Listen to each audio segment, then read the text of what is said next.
thank the representative of Panama for the statement. I now give the floor to the representative of the Russian Federation.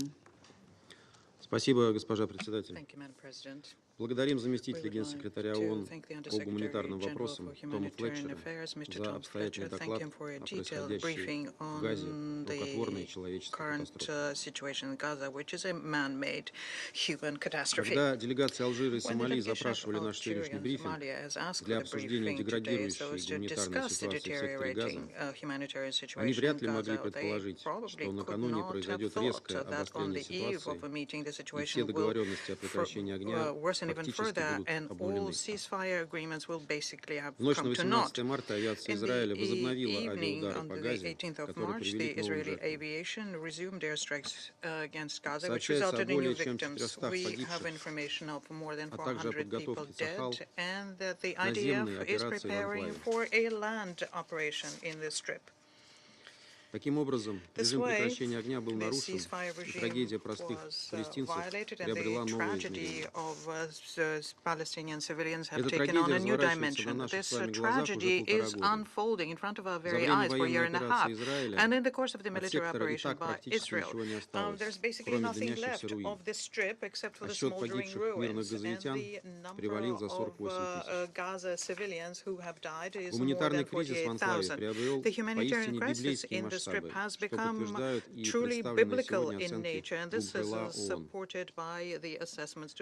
ООН. Разрушены больницы и практически вся базовая жизненная инфраструктура. Сотни тысяч газовитян месяцами выживают под открытым небом, на улице среди завалов, в условиях острого дефицита продуктов питания, антисанитарии и отсутствия предметов первой необходимости. При этом у людей, пребывающих в отчаянии, нет ни малейшего представления о завтрашнем дне. Прекратятся ли военные действия? Будет ли кто-то восстанавливать их жилища? Как будут выживать их дети? Эти вопросы сегодня, к сожалению, звучат еще более остро, поскольку действия Израиля вновь отбросили нас в неизвестность. Она охватила не только палестинцев, но и тех в Израиле, кто ждет возвращения домой удерживаемых в секторе заложников. Как заявило сегодня Объединение семей заложников, израильское правительство решило поступиться ими и выбрало сознательный подрыв процесса, который должен был привести к их возвращению. Вместо этого, как мы все видим, вновь возобладала логика выдавливания газовитян со своей земли. И это при том, что, несмотря на все лишения и страдания за гранью человеческих возможностей, жители Газы, как свидетельствуют многочисленные источники, никуда не хотят уходить и видят свое будущее только на родной земле. Это их выстраданное право, а обязанность международного сообщества сделать все, чтобы оно было реализовано. Газовитяне должны получить шанс на безопасное, достойное будущее на территории анклава, а палестинский народ в целом на создание своего государства. Госпожа председатель, уважаемые коллеги, в складывающихся обстоятельствах Совет Безопасности ООН должен сделать все возможное для безотлагательного восстановления режима прекращения огня и для возобновления выполнения договоренности между Израилем и Хамасом. Мы не должны повторять прежних ошибок, ведь число погибших в Газе за эти полтора года мирных палестинцев столь велико, в том числе и потому, что Совет Безопасности ООН не смог принять решение о более раннем восстановлении режима прекращения огня. Это горький урок, который члены Совета должны усвоить и не повторять. Ведь никакие политические соображения не могут оправдать подобного промедления, стоившего жизни такого числа мирных жителей. Период с 19 января по 2 марта, когда в силу вступили договоренности между Израилем и Хамас, у населения сектора появился проблеск надежды. Доступ в анклав был разблокирован, гумдеятельность активизировалась, а организации системы ООН воодушевленно отчитывались о наращивании поставок и результатах этого окна возможностей, несмотря на низкие шансы на дальнейшую реализацию сделки. К сожалению, этот проблеск надежды угас так же быстро, как и вспыхнул.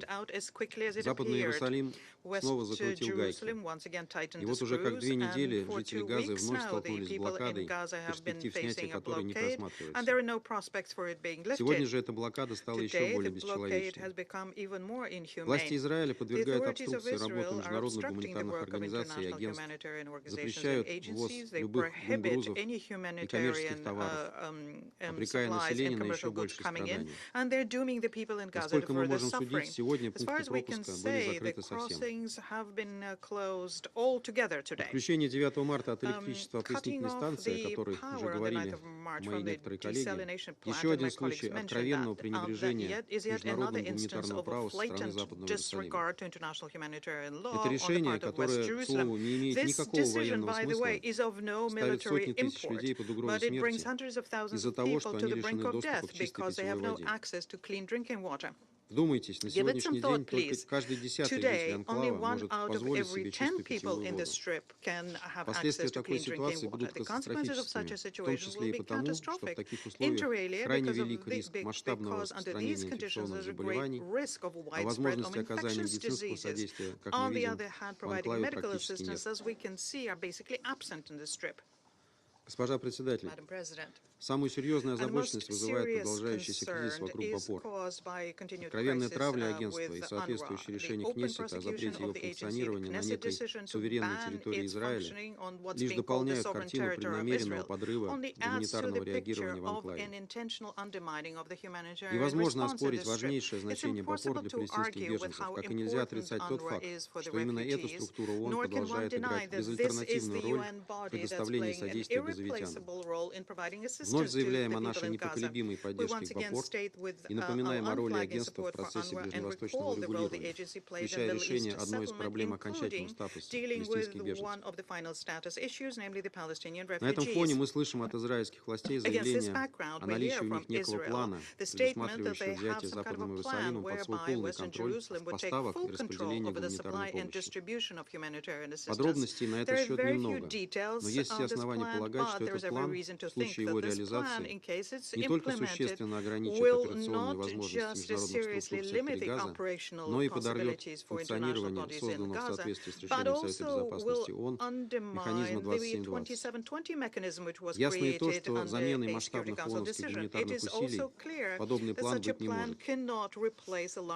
Ситуация еще больше усугубляется тем, что Израиль, как оккупирующая держава, отказывается нести ответственность за обеспечение потребностей населения, находящегося на оккупированной территории.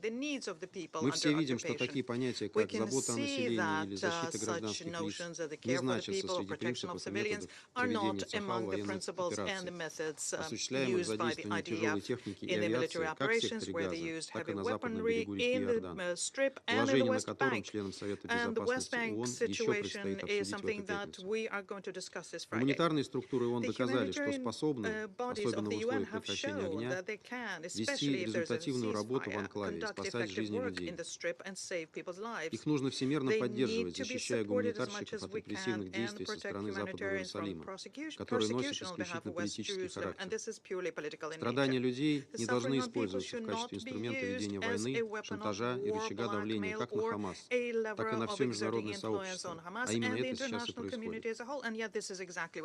Госпожа председатель, мы решительно осуждаем введенные Израилем меры и считаем, что их применение представляет собой ключевое препятствие на пути к облегчению страданий 2 миллионов газовитян. Призываем израильские власти к немедленному прекращению огня, а также к отмене рестрикций на проведение гуманитарных операций на всей оккупированной палестинской территории, включая сектор Газа и западный берег реки Иордан. Вновь подтверждаем нашу последовательную и неизменную линию на императив безусловного и постоянного прекращения огня, освобождения всех заложников и удерживаемых лиц, налаживания беспрепятственного гуманитарного доступа на оккупированную палестинскую территорию, а также на возврат к мирному процессу на основе формулы двух государств для двух народов. Убеждены, что без справедливого и долгосрочного регулирования, обеспечивающего законные права и чаяния палестинцев на создание собственного государства в границах 1967 года со столицей в Восточном Иерусалиме, порочный круг взаимного насилия и кровопролития на Ближнем Востоке не разорвать. Благодарю за внимание. I thank the representative of the Russian Federation for the statement, and I give the floor to the representative of Slovenia. Thank you, Madam President. I would also like to thank Under-Secretary General Fletcher for his briefing. I also want to thank him for his efforts, and I want to thank and recognize sacrifices made by the humanitarian workers in Gaza and the region. You are doing everything you can. I would like to make 4 points. First, in conflicts, we as Slovenia don't take sides. We stand with peace, protection of civilians, and international law. We entered the Security Council with an idealistic aim of helping extending the zones of peace, protecting civilians, and promoting respect for the international law. And yet it seems so difficult to work for peace. It seems so difficult for warring parties to surrender to peace. Today, Israel resumed hostilities, setting in motion a new wave of strikes and evacuation orders. Hundreds of Palestinians were killed just today, and 2 million of them are facing a new cycle of hardship, destruction, and relentless fear. We condemn these attacks, and we call on Israel to stop them immediately.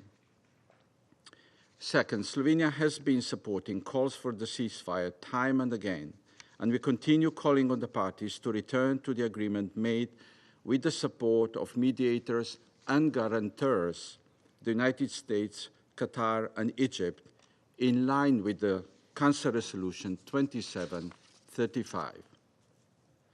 6 weeks of ceasefire has offered a much-needed relief to the people in Gaza and to the people of Israel, finally reuniting them with hostages. The Council should now be focusing on discussing the plans of rebuilding of basic infrastructure and reconstruction, in line with the vision provided by our Arab partners. This should be the time we launch a process leading to two-state solutions. Instead, we are back to pleading for sparing lives of civilians, Palestinians, and hostages, and for allowing food and water deliveries to Gaza. This is wrong in so many levels. Humanitarian aid and access to basic goods and services, including electricity, cannot be politicized. International law is clear, and it must be respected. Crossings to Gaza must be opened. Aid must flow in, and humanitarian operations must run unimpeded. Third, we want to express our extreme concern over the information of plans related to humanitarian space, humanitarian bubbles, or whatever euphemism one likes.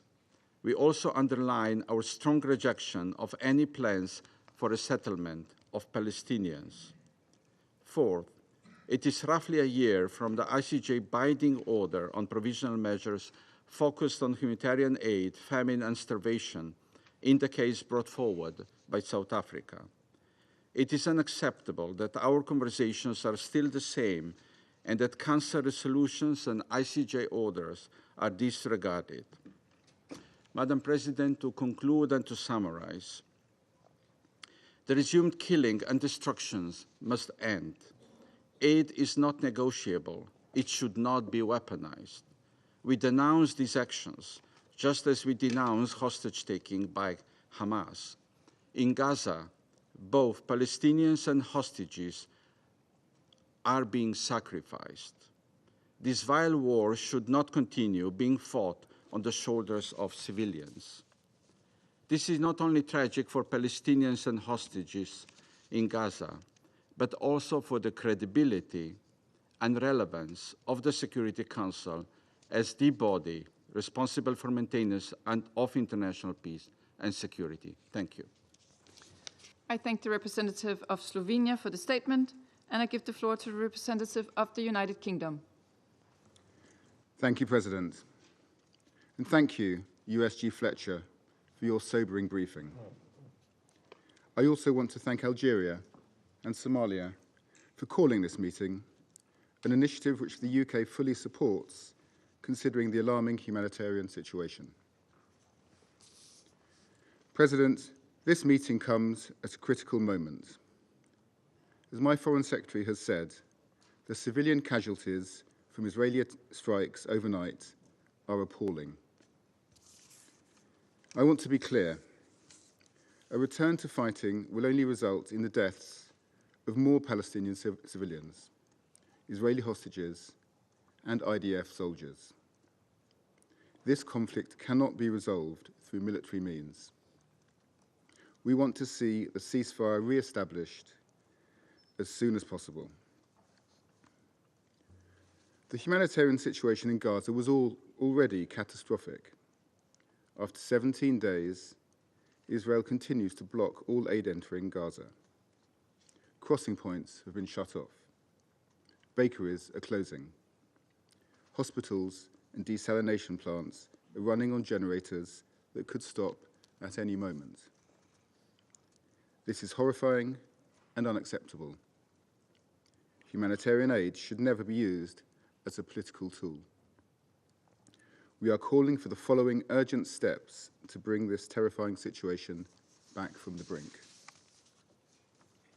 First, we call for the protection of civilians and for safe, rapid, unimpeded humanitarian access. We call on Israel to fulfill its international obligations and allow for a rapid and unhindered resurgence in the flow of aid. This includes the supply of items such as medical equipment, shelter items, and water and sanitation equipment, essential to meet humanitarian and early recovery needs in Gaza, but which remain restricted. Failure to deliver this not only risks undoing the vital humanitarian progress made during Phase 1 of the ceasefire agreement, it also risks violating international humanitarian law. Second, we urge all parties to return urgently to dialogue and to implement the ceasefire agreement in full, including scaling up aid and releasing the 59 hostages who've been cruelly held by Hamas for over 500 days and have endured unimaginable suffering. For Israel to be secure, these terrorists can have no role in Gaza's future. But cutting off aid and resuming the fighting is not a means to this end. Finally, we reiterate that civilians of Gaza who've suffered so much must be allowed to return to their homes and rebuild their lives. Colleagues, we urge all parties to return to the ceasefire deal and get back to the path of peace. A negotiated two-state solution is the best way to ensure long-term security for both Israelis and Palestinians. I thank you. I thank the representative of the United Kingdom for the statement, and I give the floor to the representative of Greece. Thank you, Madam President, for responding to this urgent meeting request, and to USG Tom Fletcher for his sobering briefing. Colleagues, Middle East currently stands as a turning point, and the long-awaited ceasefire and hostage release agreement in Gaza was a great example of what could be achieved through political will. We are seriously alarmed by the resumption of hostilities in Gaza and the new huge death toll, and we call on all parties to show restraint and resume the ceasefire talks. Following the profound shock of October 7, 2023, Greece maintained a principled stance. We express our condemnation of Hamas terrorist attack and the ongoing detention and cruel treatment of the hostages, and we reiterated our demand for the immediate and unconditional release. The people of Gaza have endured a second winter under extremely difficult circumstances. Tom Fletcher today and other briefers who have preceded him in this Council have tried to describe living conditions almost beyond our comprehension. We echo the calls for humanitarian aid to flow back to Gaza immediately and the crossings to open as soon as possible. Reports by OCHA and the World Food Programme of the inability to transport food supplies into Gaza due to the closure of all border crossing points is of utmost concern. The suffering of the civilian population must come to an end. We call on Israel to allow and facilitate the safe, unconditional, massive and unhindered delivery of humanitarian aid at scale and restore access to electricity and water, as well as to ensure the protection of civilians and other protected persons, including humanitarian workers, in line with international humanitarian law. Millions are in urgent need of primary health services, education and shelter, as Gaza territory has been reduced to rubble. Thousands of children were left dead, injured, separated from their families, and internally displaced. Hence, the unhindered and continuous flow of aid into all parts of Gaza should remain a priority. UNRWA's role remains pivotal and indispensable. We support all efforts to ensure that humanitarian aid reaches Gaza and have consistently supported the Cypriot-Amalthea Maritime Corridor and other initiatives in this regard. Within the EU, we took an initiative so that EU member states can assume the treatment of injured and sick children from Gaza. In this context, we welcome 10 children and their families from Gaza who are currently receiving treatment in Greek hospitals. OCHA warnings of increased settler violence across the West Bank is also alarming, as is the displacement of people, the unfolding security situation in Jenin following the intensification of operations and terrorist attacks in the West Bank. Madam President, we need a permanent ceasefire that can pave the way for the release of all remaining hostages and for the reconstruction of Gaza. In this vein, we welcome regional efforts to coherent a single plan for the next phase in Gaza, and we stand ready to support and develop these ideas further. The Arab plan put forth by Egypt is a constructive proposal on the table. We are clear that any plan must not have no role for Hamas, must ensure Israel's security, must not displace Palestinians from Gaza. Any scenario of displacements would jeopardize regional stability and security, and it would undermine the prospect of achieving the two-state solution. Reconstruction efforts should also include governance and security arrangements, while ensuring the leading role of an empowered and informed Palestinian Authority in this process, capable of exerting effective governance over the West Bank and Gaza. It should also be ensured that Hamas will be excluded for any planning on the day after in Gaza, and that it will never pose a threat to Israel's security. For this to happen, though, the Palestinian Authority needs to be supported financially and institutionally, and Greece remains committed to providing assistance in this direction. Madam President, the political process must remain as a core objective of our collective efforts. We support the creation of a sovereign Palestinian state on the basis of the two-state solution, according to the relevant Security Council resolutions. I thank you. I thank the representative of Greece for the statement, and I give the floor now to the representative of Pakistan. I thank you, Madam President. First of all, I'd like to extend a warm welcome to our new colleague from France.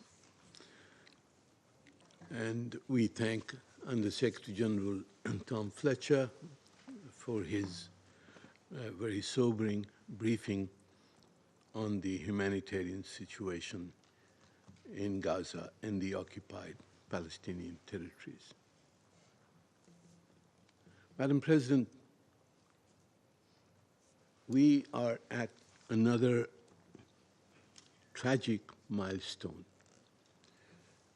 in the war in Gaza and the occupied Palestinian territories.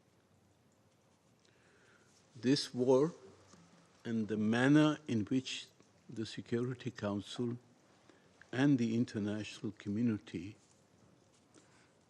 respond to the atrocities and actions that have been taken will have a lasting impact on the nature of the world order which we and succeeding generations inherit.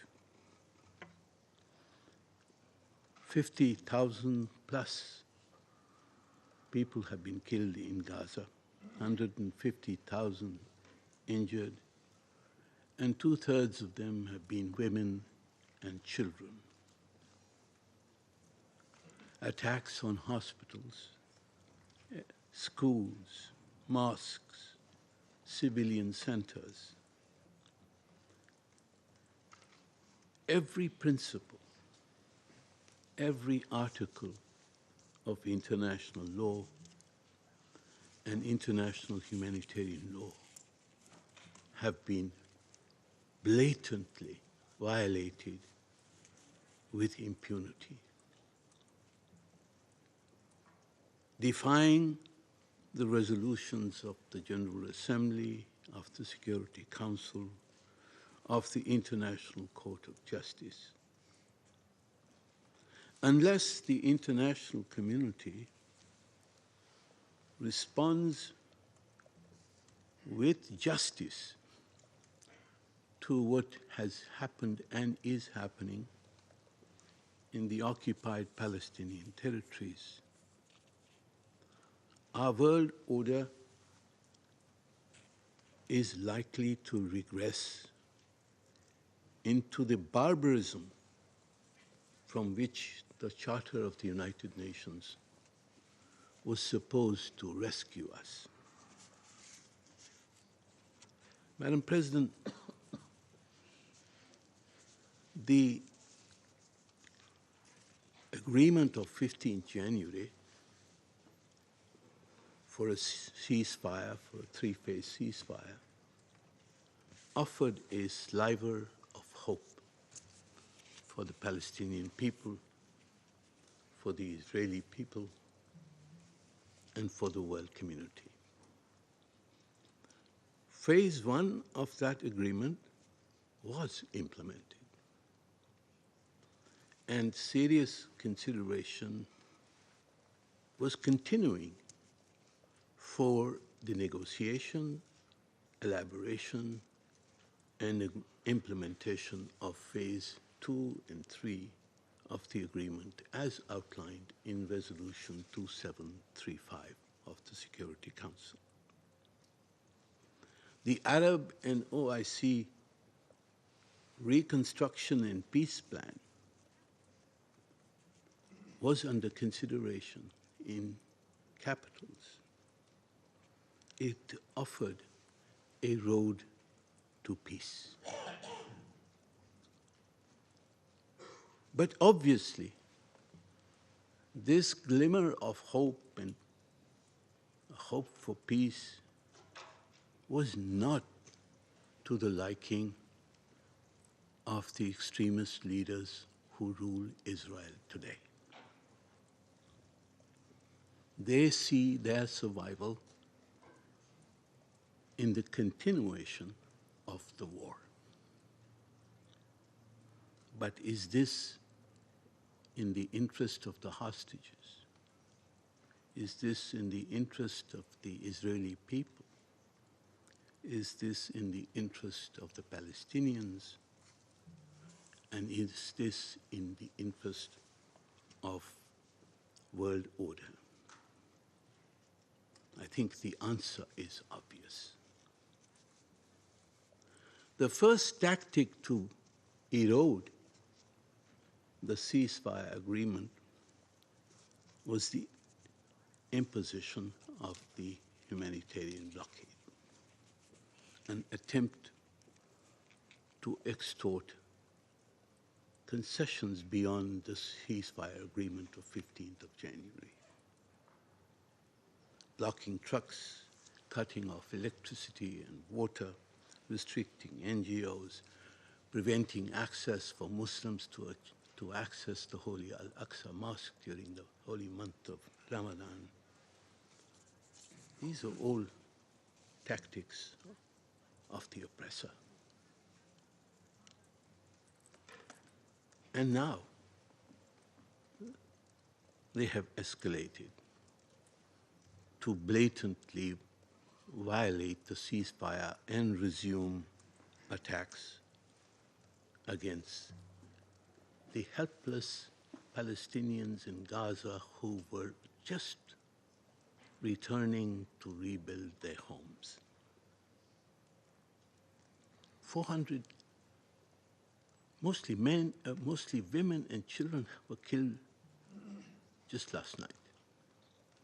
And if this bombing and artillery attacks continue, hundreds more may be dying as we speak. The Security Council's response must be clear, must be quick, and must be just. Firstly, we must demand a halt to the Israeli attacks in Gaza and the implementation of Resolution 2735. I would like to add that even if there are military targets in civilian facilities, under the Fourth Geneva Convention, there is a prohibition to attacking such targets, even if there are military targets within those civilian facilities. It is a clear injunction of international humanitarian law and cannot be offered as an excuse for the killing of civilians, innocent men, women, and children. Secondly, we hope and ask that the negotiations on Phase 2 and Phase 3 of the ceasefire agreement reflected in Resolution 2735 must be resumed. We call for full implementation of all phases of the Gaza ceasefire agreement, including permanent and comprehensive cessation of Israeli hostilities, return of displaced persons to their homes, withdrawal of Israeli forces, opening all crossings, adequate humanitarian access to all parts of the Gaza Strip, and a comprehensive reconstruction plan for Gaza. 3, humanitarian assistance must be immediately resumed, and the restrictions that have been imposed must be lifted. According to Amnesty International, Israel's, and I quote, Israel's decision to block humanitarian aid to Gaza is a war crime and amounts to collective punishment of the civilian population. It's a continuation of the policy to impose on Palestinians conditions of life calculated to bring about their physical destruction. This is genocide, unquote. Madam President, we demand that adequate funding should be provided for coordinated efforts that are crucial to enable OCHA's 2025 flash appeal for the occupied Palestinian territories to be funded. Donor contributions today are only 173 million of a 4 billion that is required. And UNRWA's unparalleled capacity to deliver emergency, shelter, food, and medical assistance is irreplaceable and must be allowed to operate without obstruction. Fourthly, Madam President, the Israeli aggression in the West Bank must end. Forced displacements, illegal land annexations, and settler violence must be reversed in accordance with Security Council resolutions 2720 and 2334. Finally, Madam President, we must ensure the revival of a credible and irreversible political process towards a two-state solution and the establishment of an independent, sovereign Palestinian state within the pre-67 borders with Al-Quds al-Sharif as its capital. This is the only viable path to durable peace. The upcoming June conference, co-chaired by France and Saudi Arabia, is an important opportunity for the peaceful resolution of the Palestinian question and the implementation of the two-state solution. But, Madam President, to realize the possibility of peace, Israel's aggression, its attacks, and its slaughter of the Palestinians must stop. I thank you. I thank the representative of Pakistan for the statement, and I give the floor now to the representative of the Republic of Korea. Thank you, Madam President. I also thank USG Tom Fletcher for his detailed briefing on the dismal humanitarian situation in Gaza. Madam President, we are gravely alarmed by Israel's renewed offensive in Gaza, causing hundreds of fatalities, including scores of children today alone. We are also seriously concerned over the precarious fate of the hard-won agreement for ceasefire and release of hostages, as well as the quickly deteriorating humanitarian situation in Gaza. As repeatedly stressed by the members of the Security Council, it is clearly Israel's illegal obligation under international humanitarian law to allow and facilitate the rapid and unimpeded passage of humanitarian relief for civilians in need, including 1 million children. Hostage-taking by Hamas is unacceptable under any circumstances. It must be condemned by all members of the Council. And we repeat our demand that all hostages be released immediately and unconditionally.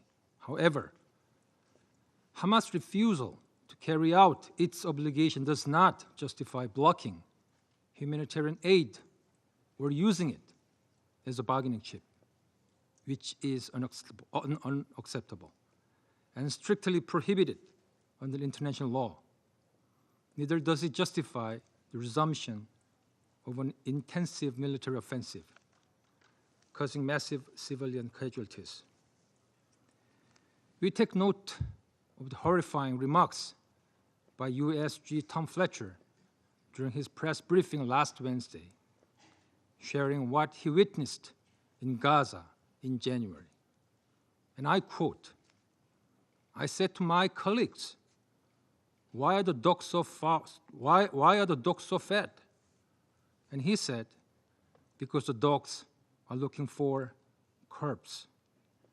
And you notice that the people are thin for miles and miles and miles, unquote. During the implementation of the first phase of the ceasefire agreement, we witnessed the crucial impact of political will in easing the immense suffering of Palestinian civilians in Gaza. However, once again today, we are seeing and feeling with shock and concern a grim sense of déjà vu in relation to the unfathomable sufferings, insecurity, destruction, and hunger that has haunted civilians in Gaza for more than a year. Madam President, the horrendous terrorist attacks by Hamas on October 7th and Israel's massive military operations resulting in extreme anguish highlight once again the imperative to move toward a just and long-lasting solution to the conflicts between Israel and Palestine. A sober approach based on the acknowledgement of the legitimate rights and concern of both Israel's and Palestinians is the only option for durable peace and stability in the region. We call on Israel to immediately cease the offensive and all parties return to the negotiating table. We hope the mediating countries, including the US, Qatar, and Egypt, exert utmost effort to secure the ceasefire and the release of hostages. We believe that all phases of the ceasefire agreement endorsed by the Council through Resolution 2735 should be implemented in full, leading to the release of all hostages, a permanent end of hostilities, and the swift beginning of reconstruction based on international law. I thank you, Madam President. The representative of the Republic of Korea for the statement, and I give the floor now to the representative of China. Thank you, President. I thank Algeria and Somalia for calling today's meeting, and thank USG Fletcher for the briefing. I also welcome the new PR of France.